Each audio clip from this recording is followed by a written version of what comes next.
दोस्तों, मणिपुर के अंदर जिस तरह की हैवानियत वाली तस्वीर निकलकर सामने आई थी, उसके बाद आपने देखा था मोदी जी संसद के गलियारे में बैठे रह गए थे। वहां 36 सेकंड का वॉच दिया था और वहीं से बाहर निकल लिए थे, संसद के अंदर नहीं घुस पाए थे।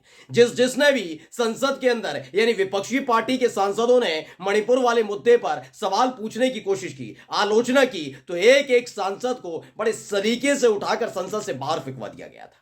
वो तमाम तस्वीरें आपके जहन में होंगी। लेकिन जानते हैं, आज भी दो ऐसे मुद्दे हैं जिन पर संसद छोड़िए, सड़क छोड़िए, आप डिबेट के दौरान खासकर गोदी मीडिया में अगर बैठे हुए हैं डिबेट में तो बोलेंगे नहीं कि भारतीय जनता पार्टी से ज्यादा मिर्च लग जाती है गोदी एंकरों को। आज वही वीडियो दिखाने जा रहा हूं कि कैसे तेजस्वी यादव की एक शेरनी ने गोदी एंकर को जमकर लताड़ लगाई है। दो जो मुद्दे हैं वो बता दूं पहले। एक है अडानी का मुद्दा, दूसरा है मणिपुर का मुद्दा। और इन दोनों ही मुद्दों पर आप ज्यादा नहीं बोलेंगे। अगर ज्यादा बोलेंगे, अगर ज्यादा सवाल उठाएंगे, आलोचना करेंगे तो गोदी एंकर आपको छोड़ेंगे नहीं। लेकिन यही काम करने की जरूरत जब एक एंकर ने की तो देखिए तेजस्वी यादव की शेरनी ने कैसे जमकर फटकार लगाई और वहीं उसी जगह मुंह पर माइक दे मारा। नमस्कार, मैं हूं प्राजपल गौतम और आप देख रहे हैं न्यूज सर्किट।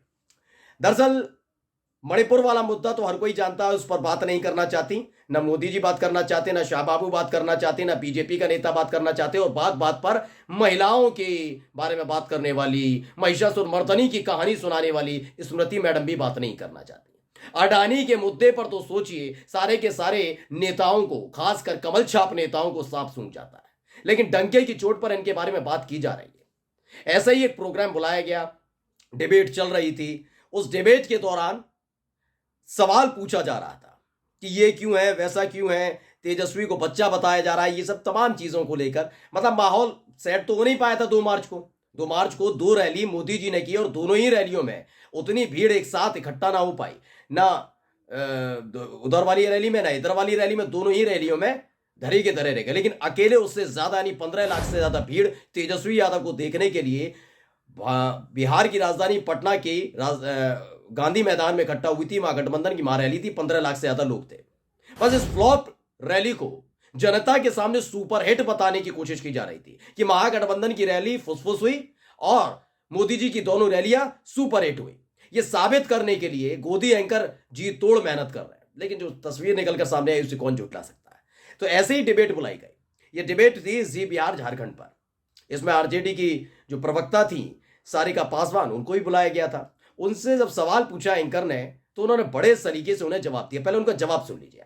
के रूप में देखते हैं तो क्यों सिर्फ एक चंद लोगों के हाथों में पूंजी है और बाकी लोग आज गरीब है? क्यों मणिपुर में महिलाएं और बहनें जो इनके परिवार के हिस्सा थी, जो नरेंद्र मोदी जी की बहन थी जिनको नंगा घुमाया गया, क्यों हाथरस में नरेंद्र मोदी जी की बेटी को बलात्कार करके जलाया गया?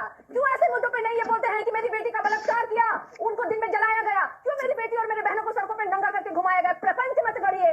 भारतीय जनता पार्टी प्रपंच गढ़ती है, भावनात्मक मुद्दों पर राजनीति रोटी सेकती है। अपने जो अभी तो आप मुझे पहले ये बताइए, इस जवाब में आपको कहीं कुछ गलत नजर आता है क्या? वाकई में मणिपुर के मुद्दे पर कभी कुछ नहीं बोलना चाहिए? आजकल क्या कर रहा है हर एक बीजेपी का नेता, चाहे वो सांसद हो या विधायक, मोदी का परिवार, मोदी का परिवार, मोदी क्यों करना पड़ रहा है? क्योंकि बड़े सलीके से तेजस्वी यादव ने मोदी जी के ये परिवारवाद की पोल खोल कर रख दी है। उन्होंने बड़े सलीके से पूछा था कि ये बताइए सम्राट चौधरी कौन है, पूछा था पशुपति पारस कौन है, बिहार को लेकर पूछा। मैं ज्यादा उनके बयान में नहीं, उन्होंने 3 लोगों का नाम लिया। उन्होंने संतोष मांझी कौन है। ये परिवारवाद की बात क्यों करते हो? जिस मंच से बात कर रहे हैं वही मंच पर ये तीनों नेता बैठे हैं जो खुद परिवारवाद से आते हैं, उसी का उदाहरण है। तो इसे परिवारवाद की बात कम से कम मोदी जी को नहीं करनी चाहिए थी। तो इसी को लेकर खासकर सारिका पासवान ने कहा कि भाई आप बार बार मोदी का परिवार कर रहे हैं, आप मणिपुर वाली महिलाओं के बारे में क्यों नहीं बोलते? क्या उनकी इज्जत के साथ खिलवाड़ नहीं हुआ? क्या वो इस देश की बेटियां नहीं है? इस देश का हाकिम, इस देश का प्रधानमंत्री होने के नाते क्या वो उनकी बहन नहीं लगी, उनकी कुछ नहीं लगी? क्या उनके बारे में कभी कुछ बोल पाते हैं मोदी जी? बस यही कहना था। उसके बाद देखिए कैसे चीखा चिल्लाई, हंगामा, भाग जाओ, निकल जाओ, मेरा शो, मेरा चैनल, मेरा ये, मेरा वो एंकर की करने लग गया। पहले देखिए। पहले तो अपनी जुबान को लगाम दीजिए सारिका पासवान अपनी जुबान को लगाम दीजिए। सारिका पासवान मैं फिर कह रहा हूं, जुबान को लगाम दीजिए अपने, एकदम जुबान को लगाम दीजिए सारिका पासवान। बिल्कुल बदतमीजी बर्दाश्त नहीं करूंगा सारिका पासवान, बदतमीजी बर्दाश्त नहीं करूंगा सारिका पासवान। एकदम जुबान को लगाम दीजिए सारिका पासवान। 2 मिनट में स्टूडियो से बाहर करूंगा आपको, 2 मिनट में स्टूडियो से बाहर कर दूंगा आपको। जुबान को लगाम दीजिए सारिका पासवान, मैं फिर कह रहा हूं। बदतमीजी बर्दाश्त नहीं करूंगा सारिका पासवान। पत्रकारिता की हद को एकदम बाहर निकलिए स्टूडियो से। Get out from here. तो भाई ने आपा खो दिया भाई, बड़ा जबरदस्त आपा खोया, देख लिया आपने। निकल जाओ, गेट आउट, ये तरीका है ये। खैर सुन नहीं पाते ना, अगर एक्स्ट्रा इनकम का सवाल है ना, अगर सारिका पासवान पोल पूरी तरीके से खोल देती मोदी जी की, शाह बाबू की, बीजेपी की, तो एक्स्ट्रा इनकम कट जाती जो आती है। इसलिए चीखने लगे, चिल्लाने लगे। सोचिए बीजेपी के नेता फर्क नहीं पड़ रहा उतना जितना एंकर पर फर्क पड़ रहा है। और जैसे ही ये चीखने चिल्लाने लगे, जैसे ही चीखने चिल्लाने लगे, अब आपको दिखाने जा रहा हूं तीसरा वो वीडियो जिसमें सारिका पासवान ने डंके की चोट पर न बीजेपी की केवल फजीयत कर दी बल्कि एंकर के मुंह पर माइक तक दे मारा। पहले वो वीडियो देख लीजिए। गेट आउट, बाहर जाइए। मैं ये बोलने के लिए नहीं बैठी हूँ। Get out. आपने मुझे इज्जतपूर्वक बुलाया। एकदम बाहर जाइए आप। तमीज नहीं है बात करने की। बुलाया मुझे। एकदम बाहर जाइए, बाहर जाइए, बाहर जाइए तत्काल। बाहर जाइए एकदम। नरेंद्र मोदी जी की जाके- जुबान को लगाम दीजिए, बाहर जाइए तत्काल। जवाब दीजिए, बाहर जाइए। Get out from here. Studio से बाहर जाइए।